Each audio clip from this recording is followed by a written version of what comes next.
যোৱাকালি ৰাতি 10:30 বজাত মোক আপোনালোকৰ কেইজনমান মুৰব্বী লোকে গৈ ইয়াত আহিবৰ কাৰণে কৈছিল আৰু মই কথা দিয়া মতে আপোনালোকৰ ইয়াত উপস্থিত হৈছিলোঁ।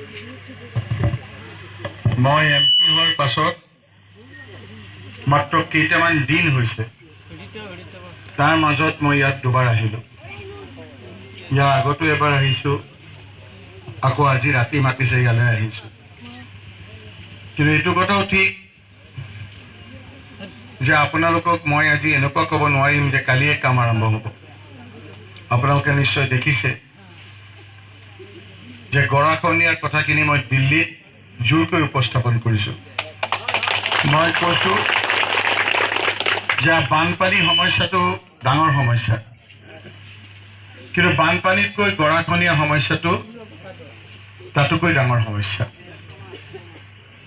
বানপানীয়ে মানুহৰ ঘৰত বানপানী হয়, বহুত অসুবিধা হয়, ৰাস্তা ঘাট বেয়া কৰে, কিন্তু পানী যোৱাৰ পিছত আকৌ ঘৰত থাকিব পাৰে। কিন্তু গৰাখহনীয়া হ'লে মাটি বাৰী চব নাইকিয়া হৈ যায়। দুখীয়া মানুহটো দুখীয়াই, ধনী মানুহ যাৰ 100 বিঘা 200 বিঘা মাটি থাকে, গৰাখহনীয়াৰ ফলত ভিখাৰী হৈ যায়, ৰাস্তাত থাকে। আৰু যেতিয়া ৰাস্তাত থাকিবলগীয়া হয়, আমাৰে কিছুমান লোকে কয় যে এইবিলাক ইয়াৰ মানুহ নহয়, বাহিৰৰ পৰা আহিছে। এই কথাখিনি মই ইয়াত কোৱা নাই, মই লোকসভাৰ মজিয়াত চিঞৰি চিঞৰি কথাখিনি কৈছোঁ, আপোনালোকে দেখিছে। যদি এই গৰাখহনীয়া সমস্যাটো অসমৰ সমস্যা নহয়, আপোনালোকৰ ধুবুৰীৰ সমস্যা নহয়, এই সমস্যাটো ৰাষ্ট্ৰীয় সমস্যা, দেশখনৰ সমস্যা।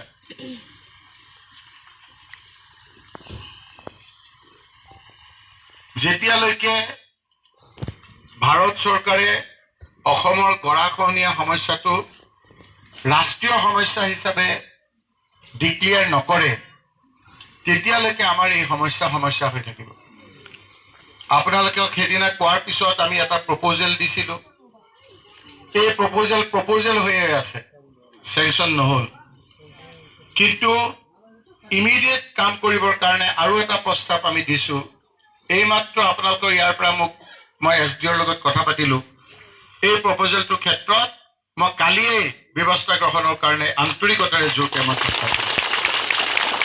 এই পাৰ্কোপাইন দি এটা টেম্পৰেৰীকৈ আপোনালোকক ব্যৱস্থা কৰিব পাৰি, কিন্তু পাৰ্মানেণ্ট প্ৰটেকশ্যন হ'বলৈ হ'লে যেনেকৈ নদীৰ সোঁত আপোনালোকৰ কিনাৰত লগাই লগাই গৰাখহনীয়া কৰিছে, এই সোঁতটো আমি বিপৰীতে লৈ যাব লাগিব, উল্টা ফালে লৈ যাব লাগিব। উল্টা ফালে লৈ যাবলৈ হ'লে প্ৰথমে ইঞ্জিনিয়াৰ আনি পাৰ্কোপাইন লগাব লাগিব।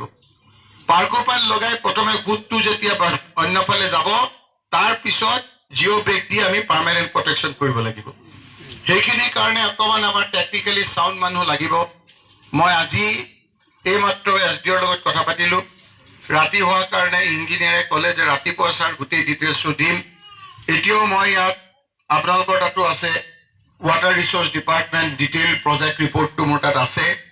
এই ৰিপৰ্টটো এতিয়ালৈকে হোৱা নাই, অন্য এটা ৰিপৰ্ট আপোনালোকৰ আছে। সেই ৰিপৰ্টটো ভিত্তিত মই ইমিডিয়েটলি কাম কৰাৰ কাৰণে ব্যৱস্থা ল'বৰ কাৰণে যিমান পাৰোঁ মই হেঁচা দিম।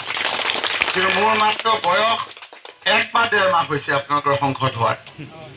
ইমান দিনৰ ডাঙৰ এটা সমস্যা ততলৈকে সমস্যা সমাধান নহয়। তাতে আকৌ ভোটৰ ওপৰত দানৱ পৰাৰ দৰে অসমত এনেকুৱা এখন চৰকাৰ আছে, যি চৰকাৰৰ মুৰব্বীজনে নিজেই কয় যে মই এতিয়া মানুহ হৈ থকা নাই। কৈছে নহয় তেওঁ, গতিকে অলপ আমি ধৈৰ্য ধৰিব লাগিব এজন ভাল মানুহ অহাৰ ক্ষেত্ৰত। এওঁতো মানুহেই নহয় বুলি কৈছে, কোৱা নাই জানো নিজে? অলপ দিন আপোনালোকে ধৈৰ্য ধৰক। এই দুখীয়া মানুহৰ পেটত, দুখীয়া মানুহৰ ঘৰত যোনে আপোনাৰ দুখ দিয়ে, তাক নেদেখাজনৰ বিচাৰ কৰে।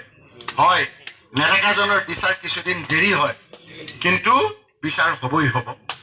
গতিকে এই ক্ষেত্ৰত আপোনালোকক মই অনুৰোধ কৰিম যে মই মাতাৰ লগে লগে ৰাতি আহিছোঁ, আন্তৰিকতাৰে মই কাম কৰিবলৈ বিচাৰিছোঁ।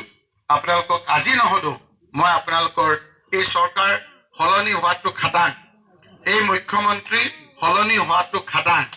যিদিনাই সলনি হ'ব মই আপোনালোকৰ ইয়াৰ পৰাই কাম আৰম্ভ কৰিম। তাৰ আগতে দিল্লীত এই স্কিম চেংচন কৰাৰ কাৰণে মই এই ৰাতি আপোনালোকক কথা দিছোঁ যে আন্তৰিকতা